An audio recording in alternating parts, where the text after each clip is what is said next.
back on Matcave Gaming. Today we're going to talk about the Castlevania series from Netflix.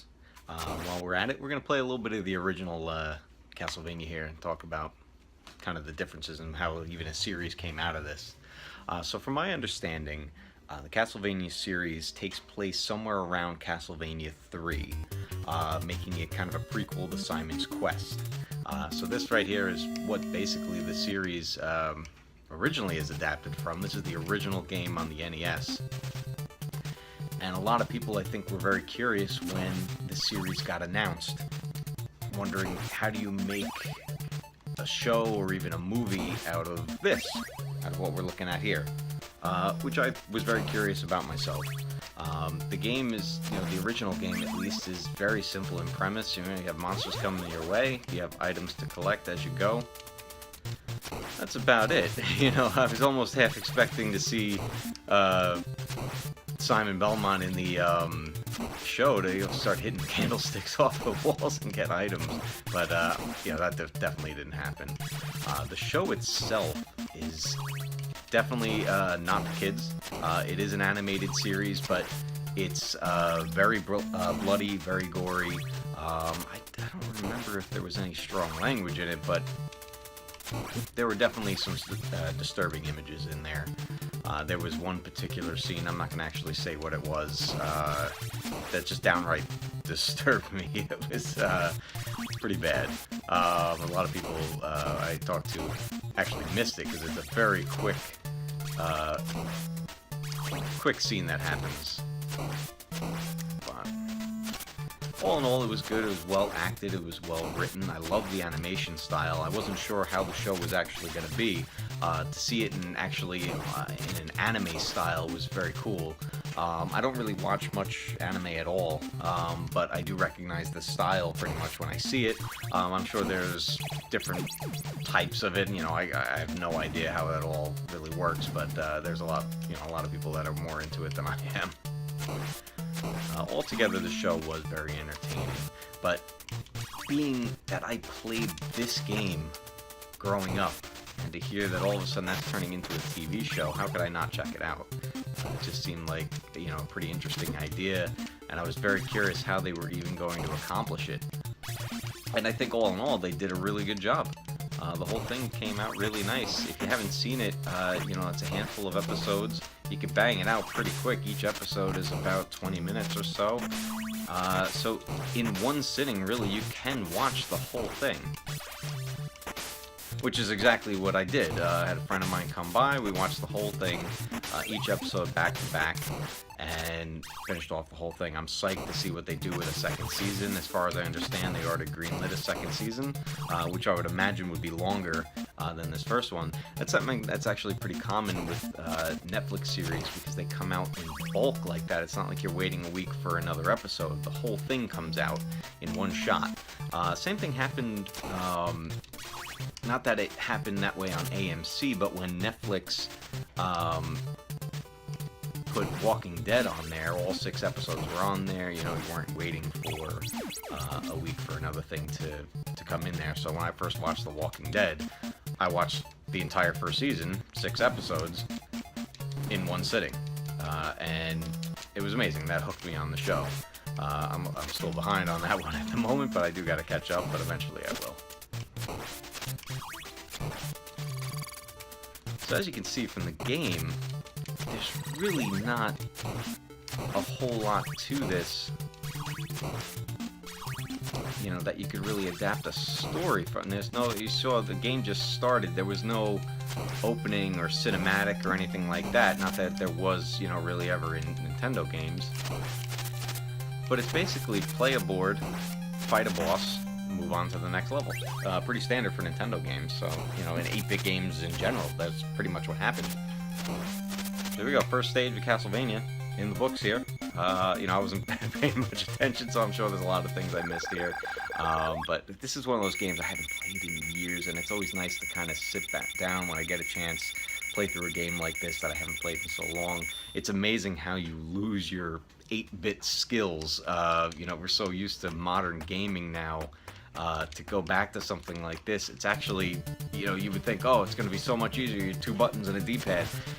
you know, it's a completely different way of playing. Wow, I don't think I've ever gotten that before, ever.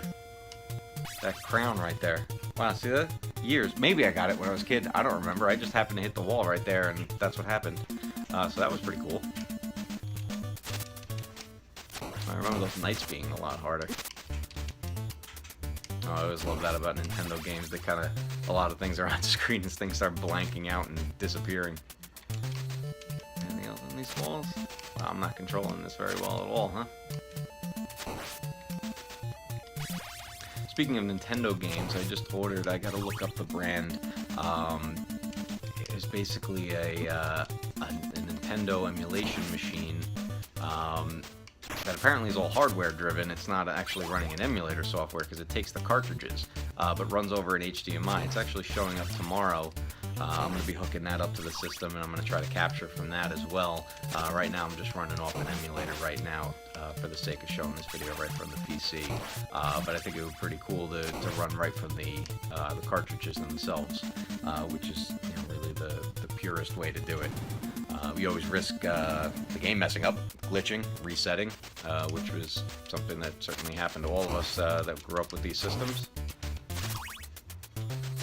I remember back in the day, get up in the morning, getting ready for school, get a game going, time to leave for school, but I didn't finish what I was doing in that game. Pause the game, turn off the TV, and hope to God all day long that the game was still on by the time I got home. Sometimes it wasn't.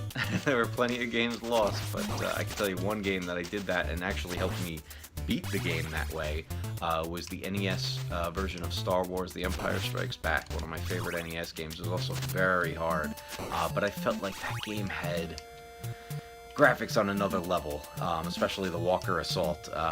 It felt more like a 16-bit game than it did an 8-bit game. These Medusa heads. Oh, see this? You know, I remember that. You die and you have to go get the whip back.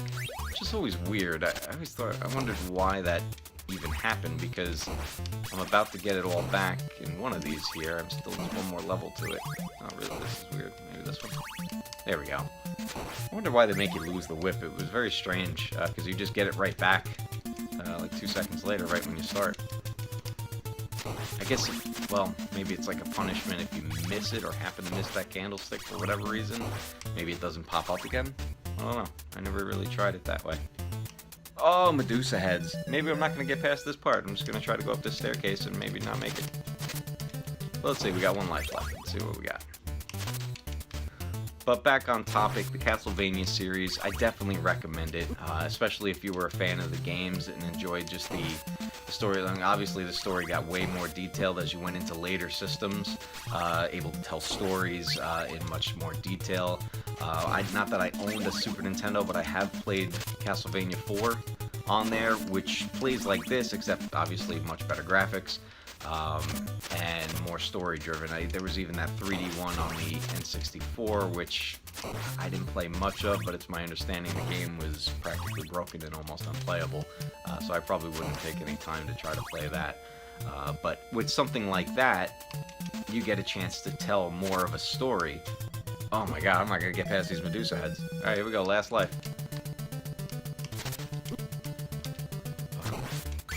And I'm sure that's where the series kind of came from in the later games. That's where they were adapting the story from. You know, Castlevania was one of those series that I wasn't heavily into, so I'm not really up on all the details of all the story. I'm familiar enough of it that I was able to sit down and enjoy the show without having to look up anything about it really, or to figure out, you know, what the setting was or what was going on. It brings you right into everything. It gives you a pretty decent introduction. So you can really sit comfortably. Even if you've never played the games, you could certainly... I vanished and fell down the hole. Alright, well, I'm going to call it quits on that one. I just wanted to talk a little bit about that series. I hope you guys enjoy the video, and if you like videos like this and my previous ones on the channel, be sure to hit a like button on there. If you want to see more, hit the subscribe button and a little bell in the icon there. That'll give you alerts when new videos are uploaded. I'm going to be trying to do more and more content on here as much as I can. to try to keep this channel going and get some interesting things. If there's any suggestions of what you want to talk about, what games you want to see, any movie reviews, we got the Mapbuster reviews up right now, and I got a couple more coming. We got the Alien Covenant review already up. We're talking about Castlevania today, and I got a couple more on the back burner right now that I want to post. So thanks a lot for joining me on Matcave Gaming. You guys have a good one.